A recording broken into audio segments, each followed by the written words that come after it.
Welcome back to the finale of A History of Sportsman's Park. If you missed the first 4 parts, click the card in the corner to watch them and get caught up. Thank you for being here. Don't forget to like, comment, and subscribe, and let's dive in.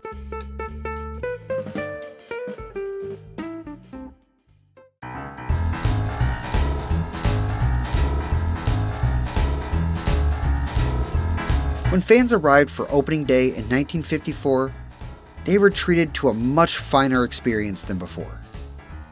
The stadium had undergone dramatic upgrades, improving the experience for fans and curating the ballpark for their lone tenant, the Cardinals.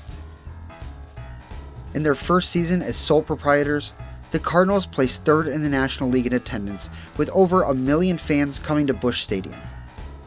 Despite the heavy attendance and upgraded surroundings, the Cardinals christened the remodeled ballpark with their first losing season since 1938, finishing 1954 72-82, and taking 6th in the National League. Things got even worse in 1955, when only 849,000 fans attended Busch Stadium just to see the Cards win only 68 games. Gussy Bush's ownership tenure may have come with improvements, but it was off to a terrible start on the field. Strides were made throughout the rest of the decade, but the Cardinals struggled to win, only producing a winning campaign in 1957. As the decade wore on, it became increasingly apparent that Busch Stadium would need replacement. Baseball had been played at Grand Dodier since shortly after the Civil War. The world had completely changed around the ballpark, and none of the local infrastructure supported the ever more car-centric society that America was becoming. Limited parking around the stadium, combined with increasing crime rates, started to keep fans away. The crime grew to a point that a Cardinals fan was infamously shot and killed during an armed robbery on the way to the team's home opener in 1964. It was evident that a move was going to be necessary. Despite the rich baseball history at Grand Dodier, the Cardinals began dreaming of a new, state-of-the-art stadium. By 1958, proposals for a new baseball stadium in downtown were being floated, and in September of '59, the Civic Center Redevelopment Corporation was established to spearhead a downtown revival that included a new stadium. Initially, the venue was to be baseball exclusive, but at the end of 1959, the Chicago Cardinals NFL team packed their bags and moved to St. Louis. Using their leverage as a new sports team in town, the football Cardinals were able to convince the powers that be to make the new stadium into a multi-purpose venue. It would be another 5 years before ground broke, but it had been made official. The final days of baseball at Grand Dodier had begun. The Cardinals took a positive turn in 1960, coming off of back-to-back losing seasons. They finished the 1960 campaign in 3rd place with an 86-68-1 record. They slipped in the standings in 61 and 62. They won 86 games again in 1963, and by 1964, they were poised to make another championship run. While the baseball was on the upswing, business was being worked in the backdrop. The Civic Center Redevelopment Corporation had been granted the power of eminent domain and used it to begin flipping a rundown section of downtown. A new, multi-purpose sports venue was a part of those plans, one that would host both baseball and football. Ground broke on what was to be called Civic Center Busch Memorial Stadium on May 25, 1964. Construction was planned to last through the 1965 season, with the stadium opening in time for the 1966 baseball campaign. 1965 would be the final year of baseball ever played at Grand Dodier. The Cardinals were determined to send their iconic ballpark out in style. Led by young superstars like Bob Gibson, Tim McCarver, Curt Flood, and Lou Brock, the Cardinals tore through the National League all throughout the summer of 1964. Winning 93 games again, they claimed the National League pennant by a game over the Reds, winning it on the final day of the season. With their 10th pennant secured, and first since 1946, they matched up with an old, familiar World Series foe, the New York Yankees. Beyond the excitement of a potential championship, the matchup created quite the buzz in St. Louis. Both managers, the Yankees' Yogi Berra and the Cardinals' Johnny Keane, were St. Louis natives. And Busch Stadium, after nearly a century of baseball, would get to host at least one more World Series.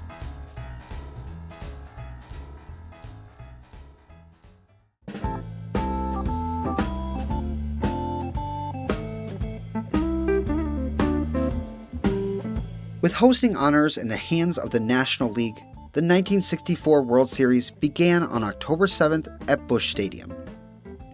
In a high-scoring affair, the Cardinals took Game 1, before blowing a close game late in Game 2 and allowing the Yankees to even up the series.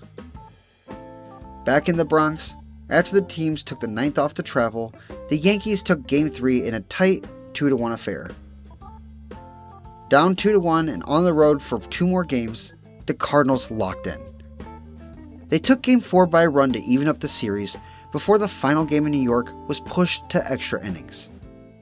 Tied at 2 apiece, the Cardinals broke out and scored 3 in the 10th to claim the game and the series lead, spearheaded by a Bob Gibson 10-inning complete game. As the two teams took another day off to return to St. Louis, the Cardinals found themselves just a single win away from their franchise's 7th ring. Nearly 31,000 fans attended Game 6 at Busch Stadium on October 14th. The Yankees, needing a win, would not be denied. Behind a 5-run 8th inning, the Yankees took the game and evened the series at 3 each. Busch Stadium, the ballpark still referred to by many as Sportsman's Park, would have the honor of hosting its 3rd World Series Game 7. The final World Series game ever played on the historic lot at Grandin Dodier took place on October 15, 1964. 30,346 anxious Cardinals fans filed into Busch Stadium in the early afternoon to watch the Yankees' Mel Stottlemyre match up with their young ace, Bob Gibson. Both pitchers held the line through the first 3.5 innings, before Stottlemyre ran into trouble. Allowing 3 runs to score in the bottom of the 4th, the Yankees hurler was replaced by Al Downing in the 5th. Downing immediately gave up a home run to Lou Brock, then a single to Bill White, and a double to Ken Boyer. Downing was quickly replaced by Raleigh Sheldon, who allowed the 2 runners to score. 5 innings in, and the Cardinals' offense had given Bob Gibson a 6-0 lead to work with. Gibson allowed the first 2 Yankees to reach base in the 6th before giving up a home run to left center off the bat of Mickey Mantle. The Cards added an insurance run in the bottom of the 7th to help Gibson as he worked his way to a complete game. Both Clete Boyer and Phil Linz got to Gibson in the 9th, smacking solo shots of their own, but he managed to force Bobby Richardson to pop out to second for the final out. The Cardinals had done it. In their first World Series in nearly 2 decades, they all but ended the Yankees dynasty and claimed their franchise's 7th championship. The 10th and final World Series ever played at the legendary lot at Grandin Dodier was a win for St. Louis. Following the series, the Yankees fired Yogi Berra and poached Johnny Keane from the Cardinals. Without Keane, the Cardinals struggled to defend their title in 1965. As the summer rolled on, it became apparent that the construction on the new stadium was taking longer than expected. It was announced that the opening of Busch Stadium 2 was to be pushed back to May of 1966. In the last full season at their historic ballpark, the Cardinals hosted 1,241,201 fans, placing them 5th out of 10 in league attendance. Coming off an incredible World Series win, the Cardinals fell to just 80, 81, and 1, taking a serious step back. When they returned for the spring of 1966, the opening of their new stadium was scheduled for May 12th against the Browns. 10 more games were to be played at Grandin Dodier, with the final game taking place on May 8th. In their 9 games at Busch Stadium, Heading into the final one, the Cardinals were a poor 3-6. Attendance lagged as fans displayed their disappointment in the mediocrity displayed by the ball club. Just 17,503 fans attended the final ever baseball game played at the corner of Grand and Dodier. After a full century of baseball, all that remained was a couple hours of ball. With the Giants in town, the game got off to an early start, with the first pitch at 12:30. Pre-game festivities included the honoring of legendary St. Louis ballplayers George Sisler and Stan Musial, representing the Browns and Cardinals respectively. Despite the emotional setting, the Cardinals ended up having a bad day at the office. Starter Larry Jaster was shelled across 4 innings, allowing 5 Giants runs to score. 3 more St. Louis pitchers would enter the game, and all would get scored on. Their offense made a feverish comeback in the middle of the game, but it was to no avail. When Willie Mays hit his 513th career home run to deep right field in the top of the 9th, he plated the final ever run scored at a 100-year-old baseball venue. The score held, and the Cardinals lost their last ever game at the legendary ballpark by a score of 10-5. Following the game, the fans stayed to mourn and pay tribute. Bill Stoksick, recently retired groundskeeper and caretaker of Sportsman's Park for 6 decades, dug up home plate and had it transported by helicopter to the new Busch Stadium. Stoksick himself had originally planted that plate all the way back in 1909, completing one of those beautiful, full-circle baseball moments. Afterward, the crowd put the ballpark to bed, singing Auld Lang Syne into the St. Louis night. According to a great article on the ballpark from this great game, the Sporting News reported that after the game in the clubhouse, Stan Musial lit a cigarette while talking to Cardinal skipper Red Schoendienst, and when he asked for an ashtray, Red reportedly said, "Drop the ashes on the floor. They're gonna tear the place down tomorrow."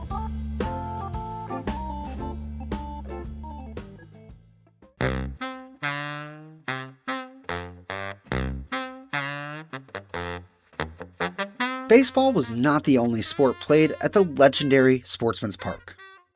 In the first decade of the 20th century, the St. Louis University football team utilized Sportsman's Park as both a practice facility and a game field for several seasons. They were a dominant team, sporting stifling defenses and multiple undefeated seasons. In 1906, they made history when their new coach, Eddie Cochums, pioneered the forward pass. Behind this creative innovation, the team went undefeated that season, and Cochums earned the moniker the father of the forward pass. SLU would call Sportsman's Park home on and off until 1931. Professional football arrived to Sportsman's Park in 1923 when the St. Louis All-Stars were established. The short-lived franchise only lasted a single season, playing in the NFL and calling Sportsman's Park home. They ran into some serious financial troubles and were unable to finish out the season. In that 1 year of football, the All-Stars finished with a 1-4-2 record and in 14th place. 11 years after the All-Stars short stint, a local independent team was given a short run in the NFL. In the middle of the 1934 season, the Cincinnati Reds football team folded. In St. Louis, a local team called the Gunners were tagged to finish out the Reds' remaining schedule. In their 3 official NFL games, the St. Louis Gunners went 1-2, going 1-1 in their 2 home games, both at Sportsman's Park. Sportsman's Park also hosted other kinds of football in the mid-30s, serving as one of 2 venues used by the St. Louis Soccer League. That was the last of any kind of football played at the ballpark until the Chicago Cardinals NFL team packed their bags and moved to St. Louis in March of 1960. For 6 seasons, they called the redubbed Busch Stadium home, and, as mentioned before, they played a major role in the development of the new Busch Stadium. They finished half of their seasons at the first Bush Stadium, producing winning seasons, with their best finish being a 9-3-2 campaign, ending in second place. The final football game they ever played at Grandin Dodier took place on December 19, 1965. Hosting the Cleveland Browns, the Cardinals fell in a close affair, 27-24. The St. Louis Cardinals would play football at the new Bush Stadium through the 1987 season. Within 6 months of the final baseball game played at Sportsman's Park/Bush Stadium, it was completely torn down. Lacking the pomp and circumstance that usually accompanies such events, the venue quickly and quietly disappeared. All that remained afterwards was the playing field. Mr. Bush donated the land, and today it sports one of the several Boys and Girls Clubs of Greater St. Louis. A sign on the outside of the building pays tribute to the land's history, and a football field takes up much of the lot. The aforementioned article from This Great Game references the ghosts of St. Louis baseball that you could run into here. And what a beautiful thought that is. The youth of St. Louis finding community in sports, while watched over by the great athletes of St. Louis's past. From Sisler to Musial, from Bill Veeck to Gussy Bush, from the end of the Civil War to the Civil Rights Movement, baseball was constantly played at Grand Avenue and Dodier Street. The old patchwork ballpark had survived the Industrial Revolution, the invention of human flight, automobiles, and 2 world wars. For a full century, baseball was played at the same place, while the entire world changed around it. For that reason, it's easy to say we'll never see another venue like Sportsman's Park ever again.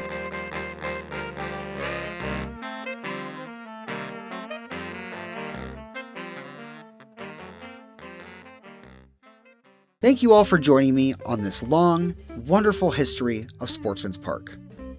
If you've enjoyed this documentary, make sure to like the video and comment your favorite memory of Cardinals baseball. If you want to enjoy more work like this from the Bad Baseball Fan, make sure you hit the subscribe button and turn on notifications. If you want more ways to support the channel, consider buying some Bad Baseball Fan merch or joining the channel as a member. Anyways, I'll see you next time, and remember, if you like baseball, like this video and subscribe for more.